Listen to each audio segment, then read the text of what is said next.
Hello guys!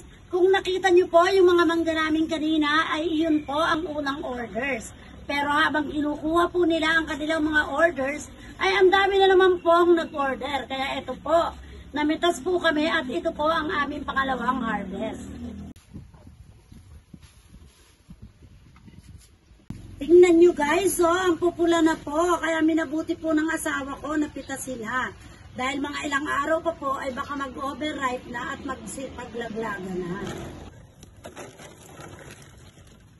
Ibinebenta rin po namin to kasi po sobrang napakarami naman po kung pangkain lang. Dati po yung mga anak ko po ang nagbebenta nito dahil sila na po ang namimitas at nagdi-deliver.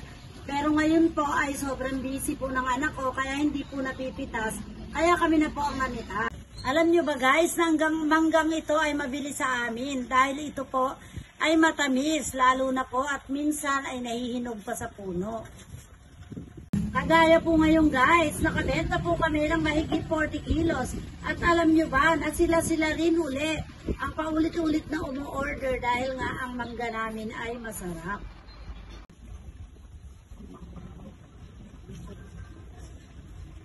Kaya guys, kung kayo po ay mapapadaan sa amin, ay pwede rin po kayong umorder. Basta lang po may mamimitas. Bye! Thank you for watching. Follow for more.